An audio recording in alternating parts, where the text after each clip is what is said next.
नेत्रों को बंद ही रहने दीजिए और ध्यान को अपने शरीर पर टिका कर रखिए, क्योंकि सुख का स्थल हमारा शरीर है, अपना अमूर्त शरीर। अब अमूर्त शरीर के साथ मूर्त शरीर समानांतर चलता है संसार अवस्था में। हम चलते हैं तो मूर्त शरीर चलता है, हम ठहरते हैं तो मूर्त शरीर ठहरता है। शरीर को घसीटता है मूर्त शरीर को, तो अमूर्त शरीर भी घसीटने में आता है। मूर्त शरीर को काटो तो अमूर्त शरीर भी कटता है। ऐसा एक समानांतर है। मूर्त शरीर स्वस्थ होता है डॉक्टरी जांच में तो हम भी स्वास्थ्य का अनुभव करते हैं। हम अस्वास्थ्य का अनुभव कर रहे हैं तो डॉक्टरी जांच में मूर्त शरीर भी अस्वस्थ पाया जाता है।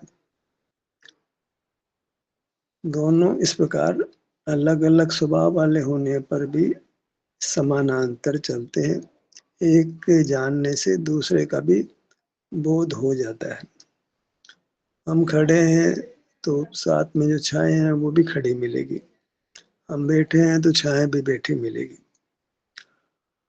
तो शरीर जो मूर्त है और जो मूर्त शरीर है, इनमें कुछ स्थायित्व भी होता है। इसके स्वास्थ्य में अस्वास्थ्य में कोई पल पल कोई बहुत परिवर्तन नहीं होता है। एकाएक कभी हो जाए तो अलग बात है। सामान्य रूप से एक धारावाही रूप से स्वास्थ्य अस्वास्थ्य चलता है। अस्वास्थ्य तो कभी होता है, धारावाही रूप से स्वास्थ्य चलता है। तो स्वास्थ्य दोनों का चलता है, मूर्त का और अमूर्त का। अमूर्त का अनुभव में आता है, मूर्त का डॉक्टरी जांच में पता लगता है। अब हमको सुख चाहिए तो नेचुरली सुख का अनुभव करने से सुख मिलेगा। तो हमें देखना है कि अपने अमूर्त शरीर में मूर्त शरीर में जो स्वास्थ्य की स्थिति है वो सुख की स्थिति है, और वह सामान्य रूप से कुछ समय तक बनी रहती है, जल्दी जल्दी पल पल में नहीं बदलती है। तो हम जानते हैं कि हमारा कौन सा भाग स्वस्थ है, कौन सा भाग अस्वस्थ है। अभी इस मूर्त शरीर के माध्यम से ही हमको है कि भाई हम स्वस्थ ऐसा व्यवहार बनता है। अनुभव तो एक पर समय का पर्याय का ही होता है, लेकिन अमूर्त शरीर तो दिखता नहीं है, पर मूर्त शरीर हमको दिखता है और हमें ऐसा है अनुभव है कि इस भाग में वेदना है, इस भाग में वेदना नहीं हो रही है। वो लगातार जैसी स्थिति होती है, भाई कोई शरीर अस्वस्थ है उसमें दुख का अनुभव होता है, जो शरीर स्वस्थ उसमें सुख का अनुभव होता है। तो इतना हमको परिचय है, सबको ही परिचय रहता है कि मेरा कौन सा भाग दर्द करता है, कौन सा भाग दर्द नहीं करता है। दर्द नहीं करता मन एक सुख की स्थिति है। अब सुख चाहिए, नेचुरली सुख का ही अनुभव करना होगा। मुंह मीठा चाहिए तो मीठी वस्तु का सेवन करें, कड़वा चाहिए तो कड़वी वस्तु का सेवन करें। हमें सुख चाहिए तो शरीर में सुख की स्थिति का अनुभव करें, तो सुख का अनुभव होगा। सुख का अनुभव होगा तो दुख का अनुभव नहीं होगा। भले शरीर के किसी भाग में स्वास्थ्य नहीं है, अस्वस्थ है, पर हम इतना कवर कर ही लेते हैं, कर ही सकते हैं, इस भाग में वेदना नहीं है, सुख की स्थिति है। तो हम उस भाग पर जाकर के सुख सुख का अनुभव करें, अस्वस्थ भाग का अनुभव नहीं करें। जैसे कोई फल होता है तो हम सेवन करते हैं, कोई भाग जरा सा कोई खराब भी हो गया तो उसको काट के अलग कर देते हैं, अच्छे भाग का सेवन कर लेते हैं, खराब भाग का सेवन नहीं करते। तो ऐसे ही शरीर में मूर्त शरीर के साथ हमारा पैरेलल संबंध है। तो मूर्त शरीर जो अस्वस्थ है तो उसी भाग पर हम भी आएंगे अपने मूर्त शरीर पर, तो हमें दुख का अनुभव होगा। और जिस भाग में रोग नहीं है उस भाग का अनुभव करेंगे तो हमारे अमूर्त शरीर के उस भाग में सुख की स्थिति है, उसका हमको अनुभव होगा। अब चूंकि हमको सुख चाहिए तो वेदना रहित स्थल का अनुभव नहीं करके, वेदना सहित भाग का अनुभव नहीं करके वेदना रहित भाग का अनुभव करेंगे तो हमें नेचुरली सुख का ही अनुभव होगा, क्योंकि वह भाग स्वस्थ है। हमें सुख की कामना की पूर्ति होगी। वेदना का भाव हमको दुख नहीं पहुंचा पाएगा, हम दुख से बच जाएंगे। और फिर वेदना का तो कोई निश्चित काल ही होता है, कर्म का विभाग मिटता है तो वेदना मिट जाती है। तो अगर हम सुख के भाग में अनुभव करते रहें तो जो अस्वस्थ भाग है वह भी जो है अपना समय देखकर ठीक हो जाता है। या सुख का अनुभव करने से कर्म की निर्जरा होती है, तो वेदना का भाग कर्म नहीं रहने से वो स्वस्थ हो जाएगा, दुख नहीं पैदा करेगा। पाप करते हैं पुण्य में संक्रमित हो जाएगी, तो वेदना का भाग भी स्वस्थ हो जाएगा। यह एक हील करने का एक बहुत बेहतर उपाय है, जिसको हम ध्यान से को चिकित्सा बोलते हैं। ध्यान एक चिकित्सा का स्वाधीन सुंदर उपाय है। अब ध्यान में हम स्वभाव का अनुभव करते हैं, स्वभाव तो सुख है, तो अपना विस्तार है उसका तो अनुभव नहीं होता है, अनुभव तो पर्याय का ही होता है, पर्याय तो क्षेत्र में ही होते, क्षेत्र तो साथ में मिलता है। तो शरीर के भाग में शरीर कहने से तो क्षेत्र ग्रहण हो गया, जिस भाग जो भाग स्वस्थ है उसका हम अनुभव करते हैं तो हमको सुख का अनुभव होता है, और सुख के अनुभव से कर्म की निर्जरा होती है, अनुभव मोक्ष का मार्ग है। तो कर्म निर्जरा होने से जो भाग अस्वस्थ है वह स्वस्थ हो जाएगा। ये बगैर मेडिसिन का इलाज हुआ। हम बिना दवा का सहारा लिए हम बीमारी को ठीक कर लेते हैं, और ये एक बहुत वैज्ञानिक पद्धति है, बेहतर पद्धति है अपने आप को स्वस्थ करने की। वो जैन दर्शन से मैच करती है कि अनुभव है वो सुख का मार्ग है, अनुभव से दुख की निवृत्ति होती है। अनुभव स्वरूप का है, स्वभाव का है, स्वभाव हमारा सुख है। सुख का अनुभव करना इसी का नाम ध्यान है। दुख का अनुभव करना ध्यान नहीं माना जाता है जैनागम में। तो हम सुख की स्थिति शरीर के इस भाग में हमें खबर है, क्योंकि एक स्थायित्व सा बढ़ता है पुद्गल शरीर का, ऐसे अमूर्त शरीर में भी एक परिणति का स्थायित्व बढ़ता है। जो भाग अभी तो पुद्गल का संबंध ही है, तो संबंध होने से कोई भाग हमारा पुद्गल शरीर का स्वस्थ है तो वहाँ हमारे मूर्त शरीर में भी हमको वेदना का अनुभव नहीं होता है। ये तो अनुभूत बातें हैं। किसी के आंख में दर्द है तो कान में दर्द नहीं होता है, कान में दर्द है पेट में नहीं होता है। बहुत भागों में वेदना का अनुभव नहीं होता है, कुछ भागों में वेदना का अनुभव होता है। तो जिन भागों में वेदना नहीं, उन भागों का अनुभव करके हम वेदना वाले भागों को स्वस्थ कर सकते हैं, अपने आप को निरोग बना सकते हैं, तो पूरी तरह निरोग बनाकर परमात्मा हो सकते हैं। एक विधि का विधान है, मतलब ध्यान का ये स्वरूप है कि ध्यान के द्वारा हम पूर्ण स्वास्थ्य को पाते हैं, पूर्ण सुख पाते हैं और परमात्मा हो जाते हैं। अब जो बाहर की चिकित्सा पद्धतियां हैं वो दर्द के पॉइंट पे इलाज करती है, उसको ठीक करती है। हम कहते हैं कि सुख के अनुभव के द्वारा दुख को ठीक खत्म करो। सुख का अनुभव करना, स्वरूप का अनुभव करना और ध्यान करना है। ध्यान से तुम कर्मों का नाश करो। दुख पा करके या शरीर का घात करके या औषधियों का सेवन करके तो उस दर्द को आप थोड़े समय के लिए दबा सकते हो, खत्म नहीं कर सकते हो। खत्म तो कर्म के नाश से, अगर कर्म तक तुम्हारी डायरेक्ट अप्रोच नहीं है, तो कर्म तक अप्रोच होती है वो पराधीनता से नहीं होती है, स्वाधीनता से। ध्यान से हम कर्म को नष्ट करते हैं। दवा से कर्म नष्ट नहीं होगा, ध्यान से कर्मों का नाश हो सकता। दुख का नाश तो ध्यान से ही हो सकता है। ध्यान का क्या स्वरूप है कि अपने जिन भागों में स्वास्थ्य है हमें खबर है, ऐसा क्योंकि थोड़ा स्थायित्व बढ़ता है। एकदम कोई कारण बन जाए, एकदम दर्द का प्रकरण बन जाता है, अन्यथा हमें मालूम है कि ये अंग निरोग है, इस अंग में तकलीफ नहीं है, उस अंग का हम एहसास करें। कुछ भाग तो ऐसे ही हैं जो प्राय करके जन्म से लेकर मरण तक वेदना नहीं देते हैं। ऐसे ही है कुछ मस्कुलर पार्ट्स, कुछ ऐसे ही है जहाँ की प्राय वेदना का प्रसंग नहीं होता है।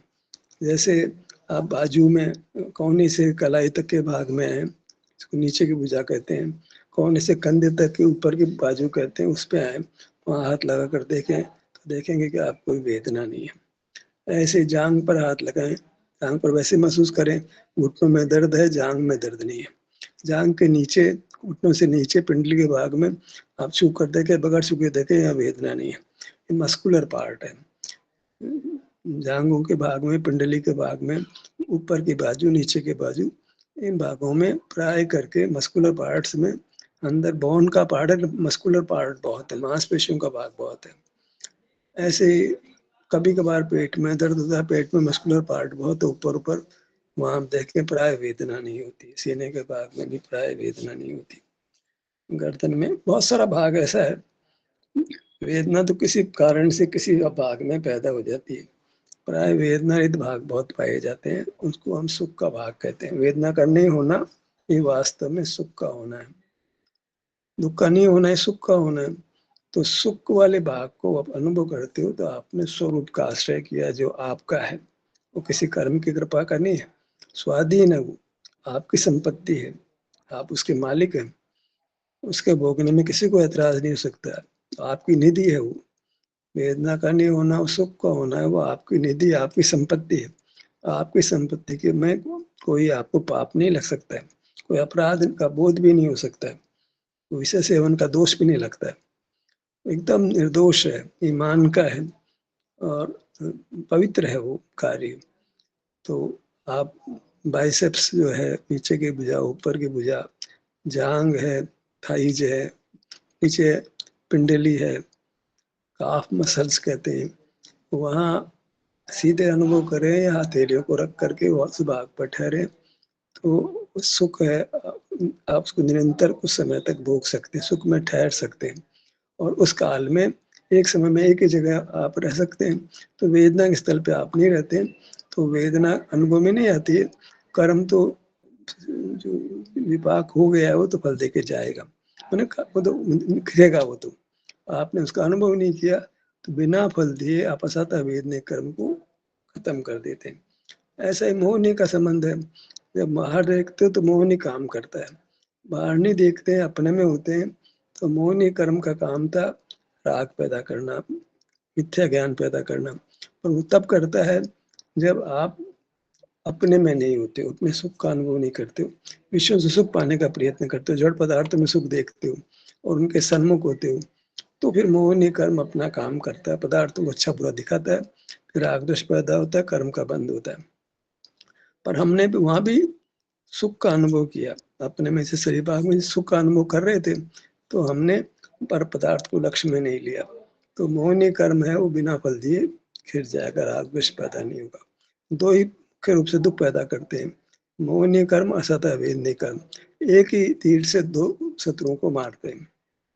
हमने सुख स्थल को से युक्त हुए, सुख स्थल से जुड़े, सुख का अनुभव कर रहे हैं, सुख के अनुभव में जो दुख के दो कारण थे, मोहनी कर्म का उदय और असदा वेदने कर्म का उदय, दोनों को आपने परास्त कर दिया, नष्ट कर दिया। एक तीर से दो शत्रु मारे गए, दुख दो ही पैदा करते थे, मोहनी कर्म का उदय, सता वेदने कर्म का उदय, दोनों को आपने नहीं भोगा। तो कहते हैं कि आप उदय के कोई कार्य को रोक दिया।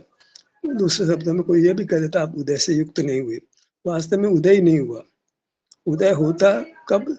जब आप सुख का अनुभव नहीं करते, अपने स्वरूप से नहीं जुड़ते, जो आप में मौजूद है, विस्तार भी मौजूद है, सुख की स्थिति मौजूद है, भगवान जैसे आप किन्हीं भागों में हो, उस भाग का अनुभव करते हुए दूसरे भाग का अनुभव नहीं होता है, ऐसा सर्वदर्शी हो आप।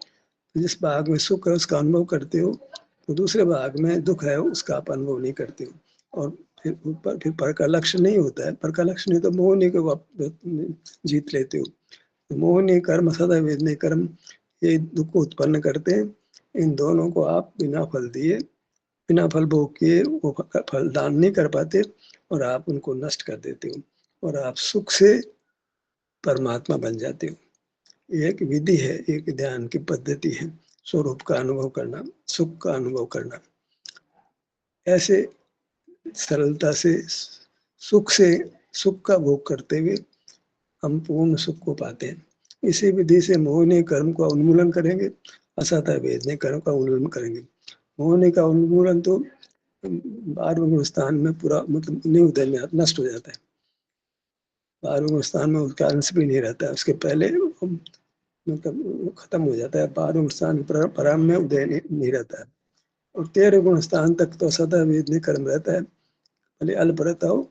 14 गुण स्थान में सदा वेदनी भी खत्म हो जाता है, और सिद्ध अवस्था में तो मूल शरीर ही नहीं है, तो फिर प्रयत्न करने की कोई जरूरत ही नहीं है। तो हम ध्यान कब तक माना जाता है? वास्तव में 13 गुण स्थान तक ध्यान की स्थिति है, जहाँ कर्मों का नाश किया जा रहा है। 14 गुण स्थान में क्या स्वरूप बनता है? बहुत अल्प समय है, तो वो तो नहीं गिनते जैसा ही, और हम परमात्मा हो जाते हैं। तो मोक्ष मार्ग की विधि क्या रही कि हम सुख के स्थल से पर अपने पर सुख का अनुभव करें, जहाँ जो चीज़ चाहिए वहाँ वहाँ से ले लें उस चीज़ को। सीधी-सीधी बात है, सामान्य बुद्धि का काम है, सामान्य जानकारी है, सामान्य समझ में आने जैसी बात है। सुख चाहिए तो अपने सुख के स्थल पर जाओ, सुख ले लो, मस्त रहो, दुःख काहे को पाते हो? बाहर सुख नहीं है, बाहर मत जाओ, शरीर के जिस भाग में वेदना उस भाग में मत जाओ। जिस भाग में आराम की स्थिति है, उसमें आराम का अनुभव करो। आराम का अनुभव करने से दुःख नहीं होगा, सुख ही होगा और दुःख तो बगैर फल दिए चला जाएगा, उसकी भी मर्यादा है। अनंत काल की स्थिति नहीं होती, अपना फल देके चला जाएगा। पहले तो वो एक तो ये अनुभव है, वो बहुत त्वरा से बहुत कर्मों का नाश करता है। जैसे रुई के पौधाम को आग लगाओ, इकट्ठा करने में समय लगे, जलाने में उसका बहुत थोड़ा-सा भाग लगता है। कर्म तो हम बहुत समय से बाँध रहे थे, लेकिन हम सुख का अनुभव करने लगते हैं, तो ऐसा जैसे रुई के गोदाम में आग लगा दी। गैस का है सिलेंडर 15 लीटर का है, खुला छोड़ दिया, तत्काल ही सारी गैस जल जाएगी। ऐसे ही ध्यानाग्नि जो है सुख का अनुभव, इसको ध्यानाग्नि कहते हैं। सुख का अनुभव करने लगे तो धड़ाम से सारे कर्म थोड़े समय में खिंच जाएँगे। ये हमारे को सुविधा प्राप्त है। ध्यान की ये महिमा है, थोड़े समय में अनाधित चले हुए संसार को, बहुत स्थिति कर्मों को, बहुत अनुभाग के कर्मों को हम ध्यान के मार्ग के द्वारा नष्ट कर देते हैं। सुख के अनुभव के द्वारा दुःख के कारण को नष्ट कर देते हैं। तत्काल भी दुःख अनुभव में नहीं आता है, कर्म को नष्ट किया तो आगे भी दुःख अनुभव में नहीं आएगा और अनंत काल हम सुख से ही रहेंगे। ऐसा है कि ये सैद्धांतिक चर्चा है। इस संबंध में कुछ चर्चा अपेक्षित हो तो आप कर सकते हैं। कभी किसी को अनुभव में नहीं आता है। अब ये अलग बात है कि शरीर के किसी भाग में, किसी पोज में हमको आराम मिलता है, किसी पोज में हमको तकलीफ मिलती है। हमें सुख-दुःख मिलता है, हल्का भारीपन हमको नहीं मिलता है। हल्का भारीपना दूसरे पदार्थ का तो मिलेगा, अपना शरीर का भारीपना, हल्कापना नहीं मिलता है। ऐसा संश्लिष्ट संबंध है कि वहाँ हम अपना अनुभव करते हैं, पर का नहीं ग्रहण होता है वहाँ पे। मूल शरीर का ग्रहण नहीं होता, रंग-रंग देख लो, बाकी और किसके अलावा ठंडा-गरम जो है ये मूल शरीर का जो के द्वारा पर का ज्ञान कर लो, खुद का मूल शरीर का अंदर का परिणाम हमारे अनुभव में नहीं आ सकता, वो अपनी स्थिति अनुभव में आएगी। हम हल्के-भारी होते हैं तो अनुभव कैसे होगा हल्के-भारी का? आज तक किसी ने हल्के-भारी का अनुभव नहीं किया। हाथी को टनों वज़न का अनुभव करता है कि नहीं करता है? चीता है, शेर कितने भारी-भारी मगर 1000 वज़न का अपना भार अनुभव कर चल सकता है क्या वो? बिल्कुल भार नहीं लगता है। किसी भी व्यक्ति को चलने में भार नहीं लगता, चलने में कठिनाई होना वो एक अलग बात है। भार के कारण भार डॉक्टर कहते रहते हैं भार कम करो, भार करो, वेट कम करो, वेट कम करो। तो आप कई देशों में जाएँ, कनाडा में जाएँगे, भारी-भरकम लोग होते, चीते की तरह दौड़ते हैं। तो इस जो है वो रोग नहीं है तो कोई तकलीफ नहीं होती। हम रोग को तो नहीं बात करते हैं, वज़न की बात करते हैं, वज़न को रोग थोड़ी होता है। अब चल पड़ी है बातें, वज़न कम करो, वज़न कम करो। रोग खत्म करो ये समझ में आता है, वज़न खत्म करो, वज़न को रोग थोड़ी होता है। वज़न अलग चीज़ है, रोग अलग चीज़, दोनों एक नहीं है। अलग बात है, वज़न का अनुभव किसी को आज तक हुआ ही नहीं। तो अच्छा है तो आप हल्का महसूस करते हो, स्वास्थ्य में तो बुरा अनुभव करते हो। स्वास्थ्य वेदना अलग चीज़ है और वेट अलग चीज़ है। दोनों चीज़ों को मिक्स कर रहे हो आप, वेदना और वेट एक चीज़ नहीं है। भारी-भरकम आदमी भी स्वस्थ पाए जाते हैं, एकदम बढ़िया पाए जाते हैं। भरकम लोगों को हम स्विमिंग में बहुत तेज़ तैरते हुए देखते हैं। ये तो कोई बात ही नहीं है। का होना, रोग का होना, उससे हम दुःख का अनुभव करते हैं। वज़न से दुःख का अनुभव कोई नहीं करता है। वेदना अनेक प्रकार की है। ठंडक मलेरिया में जो है भरी मौसम में, भरे गर्म मौसम में आपको ठंडक का अनुभव होता है। वो एक वेदना सरीके ही है वो। बाहर का ठंड नहीं लग रहा है, आपको ठंड सा अनुभव होता है, एक वेदना के रूप में अनुभव में होता है। और अभी तो हम पूरी चर्चा ही की कि हमको वेदना का अनुभव नहीं करके वेदना स्थिति को ढूँढने का प्रयत्न करना चाहिए। कोई न कोई भाग आपका स्वस्थ रहता ही है, क्योंकि सुख स्वभाव सिद्धि नहीं होगा नहीं तो। सुख तो कहीं शरीर के में ही व्यक्त होता है। तो शरीर के किसी भाग में वेदना नहीं है, आप उस भाग को महसूस करो तो आप दुःख का अनुभव नहीं कर रहे, सुख का अनुभव करें तो शॉर्टकट है भई, बहुत सीधा सरल मार्ग है। इतना शास्त्र पढ़ने की ज़रूरत नहीं जी, पड़ती। नहीं, देखो आप, अब बाहर ठंडा नहीं है तो आपको ठंड लग रही है, आपके शरीर की आपके भीतर एक कर्म का ऐसा विपाक है जिससे आपको ऐसी अनुभूति हो रही है। इंद्रिय काम नहीं कर रही है, वहाँ अंदर वेदनीय कर्म काम करता है। इंद्रिय काम तो बाहर के ठंड गर्मी को बताना है, भीतर में तो वेदनीय कर्म काम करता है। तो उसको आप वेदना के अर्थ में लो, ठंडा-गरम रूपी वेदना ही है वो। वो ठंडा-गरम बाहर का ठंडा-गरम नहीं है। आपके भीतर ही वेदनीय कर्म आपको ठंडा-गरम का अनुभव कराता है। वह भी वो ठंडा गर्म बाहर का नहीं है, बाहर का ठंडा गर्म जानना नहीं है, वो आपके दुःख की स्थिति है। आपको प्रयास करना चाहिए कि उस स्थिति का आप अनुभव से बचें और एक सुख का स्थल आप जाएँ, वहाँ सुख सुख लें आराम से। कोई न कोई भाग आपका वेदना रहित होता ही है। अब वो आप उसकी कला नहीं आती, अनुभव की कला नहीं आती, उसका हम क्या करें? अपने बाइसेप्स को हाथ लगा के देखो, इस समय भी तो भी आपको कहीं अच्छी अनुभूति होगी। जाँघों पे हाथ लगा के देखो तो वहाँ कोई तकलीफ में अच्छा महसूस होगा। पेट में कोई रोग नहीं है तो पेट में आपको अच्छा लगेगा। आप दुःख को सुख में बदलना आना चाहिए आपको। बाग में दुःख है वहाँ से हटो, जिस बाग में सुख है वहाँ जाओ। तो आप दुःख की स्थिति को बदल के सुख की स्थिति में ले आए। क्योंकि दर्शनावर्णी कर्म का क्षयोपशम होने से कुछ भाग अनुभव में आता है, सारा भाग सारा शरीर अनुभव में नहीं आता। ये तो हमारे लिए वरदान हो गया। जो है ना, हम पूरा शरीर हमको अनुभव में आवे तो दुःख-सुख एक साथ बड़ा घपला हो जाएगा। के स्थल से हट के सुख के स्थल पे आकर के तो मार्ग बनाएँगे। तो कर्म हमारे को अनुकूल पड़ रहा है कि दर्शनावरण कर्म के क्षयोपशम से सारा शरीर एक साथ अनुभव में नहीं आ रहा है। तो हमने माइनस पॉइंट को भी प्लस कर दिया। पूरा अनुभव में आता तो बड़ा घपला हो जाता। कहीं वेदना, कहीं आराम तो क्या होता? संभव ही नहीं था। तो इसमें वेदना अनुभव में आए, सुख के समय सुख अनुभव में, दोनों का एक साथ अनुभव कैसे होगा? अगर एक साथ परिणाम हो ना सिर से लेके पाँव तक, तब तो अनुभव हो जाएगा। ऊपर वेदना, नीचे आराम है, दोनों को एक साथ कैसे अनुभव में लोगे विरोधी धर्मों को? तो कुदरत में ऐसी व्यवस्था है कि शरीर में अलग-अलग प्रकार के परमाणु हैं, तो वहाँ वेदना की स्थिति भी अलग-अलग है। तो क्योंकि अभी शरीर से संश्लिष्ट संबंध है, शरीर से अलग नहीं सोच सकते हम। सिद्ध अवस्था की बात छोड़ दो। अभी तो सारा जीवन पुद्गल सापेक्ष है, तो हमको उस बात को ख़्याल में रखना चाहिए कि हम अभी अमूर्त होने पर भी मूर्त से मिल कर के एक अलग प्रकार के सिद्ध नहीं है हम। अभी हम संसारी है, मूर्त से बने हैं, तो मूर्त के साथ हमारा निकट का संबंध है, तो किसी भाग का ही हम अनुभव कर पाते हैं।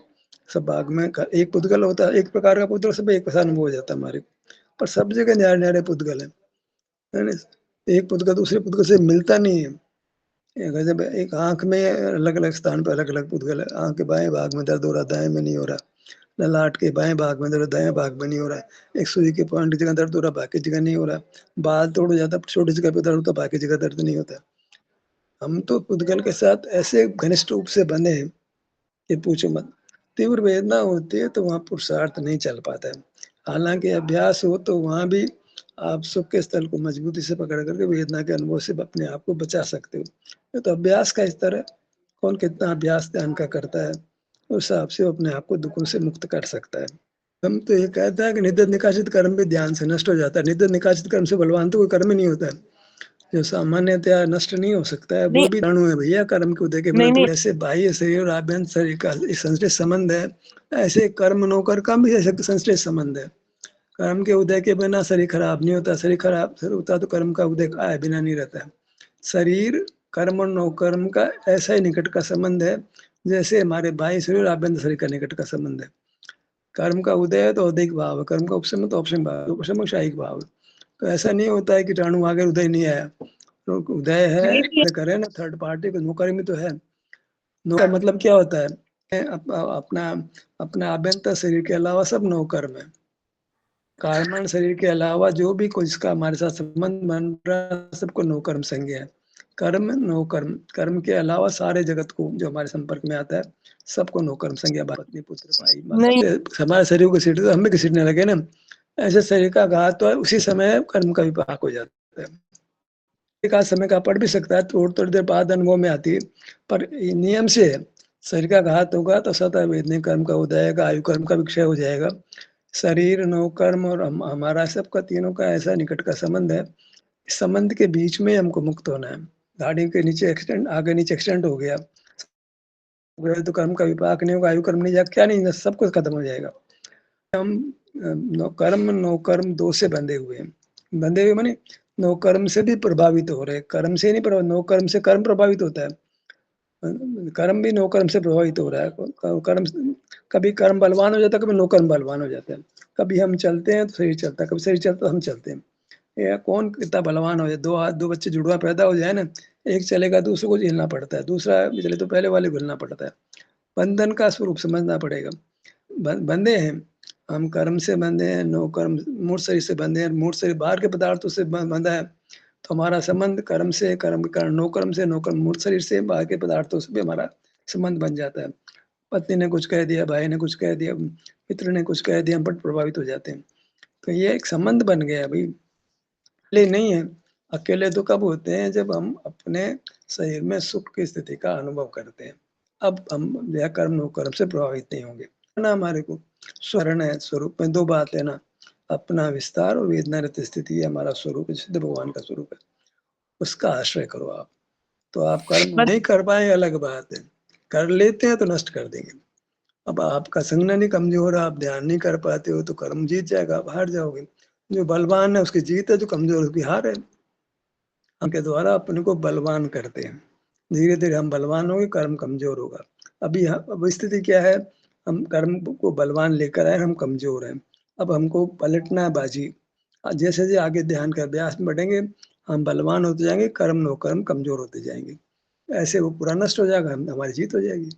तो होती है हमारी पराजय होती है, हमारी जय होगी, कर्म की पराजय होगी। दोनों को हमको दुखी नहीं कर पाएगा। सिद्ध भगवान कर्म का कोई दुखी कर पाता है क्या? नहीं कर पाता है। उन्होंने कर्म और कर्म को पराजित कर दिया। अब हमको भी यही करना है जो उन्होंने किया है। हमको भी अपने स्वभाव को अवलंबन लेकर के ही हम कर्म और कर्म को पराजित कर सकते हैं। स्वभाव माने अपना विस्तार, हाथ, कान, नाक ये हमारा स्वभाव विस्तार हमारा स्वभाव है। वो ध्रुव स्वभाव है और वहाँ सुख की स्थिति है, वो हमारा स्वभाव है। व्यक्ति नष्ट हो जाते, दवा से नष्ट हो जाते, ध्यान से भी नष्ट हो जाते हैं ना वो। ध्यान को मार देता है जी, ध्यान तो उससे भी ज़्यादा बलवान है। हिंसा का परिणाम का थोड़ी है, हमारा कोई हिंसा मारने का परिणाम नहीं है। हमको फल काय को फल तो परिणाम का लगता है। वो मरता है अपने आयु कर्म से मरता है, हमारे कारण थोड़ी मरता है। काम करते हैं उससे ज़्यादा बलवान काम तो हमारा ध्यान करता है। ये तो अपनी मौत मरते हैं, हमारी मौत नहीं मरते भैया, अरे नहीं मरते हैं वो। जो है उनकी रक्षा के पीछे बीमार पड़े रहे हैं। आप ये चाहते हो क्या? कमज़ोर रहता है, इसलिए बनी रहती है। अब आज तो प्राणी रक्षा के चक्कर में जीव अपने स्वास्थ्य को ही खो देता है। मूर्खों की कमी थोड़ी है। व्यवहार चरित्र के पीछे निश्चय चरित्र भी जाता है, कुछ नहीं होता। अब तो व्यवहार चरित्र का पक्ष है कि जीवों के बचाने के चक्कर में अपने शरीर को खराब करते रहते सारे पंडित, सारे मुनि आजकल यही काम है। तन करण छीन, तन करण छीन। इतना आग्रह बन गया है, ऐसे ही संगति पाली खोटी। बस संयम, प्राणी संयम, प्राणी संयम प्राणी संयम तो मोक्ष मार्ग है, तुम प्राणी संयम कर नहीं सकते हो। प्राणी संयम, प्राणी संयम, प्राणी संयम, मरे जा रहे, मरे सारे पंडित मुनि मरे जा रहे इसमें। नहीं है प्राणी संयम, जीवों को बचाओ, जीवों को बचाओ, जीव नहीं मरना चाहिए। कहाँ तुम मरे जा रहे हो, जीव मरे जा रहे हैं। तुम्हारे कारण से मरे जाते हैं जीव। कर्म बड़े तुम बड़े धर्मात्मा बाप बने जा रहे हैं। खुद का तो नाश कर रहे हैं, जीवों की रक्षा का धर्म कर रहे हैं। नंबर 1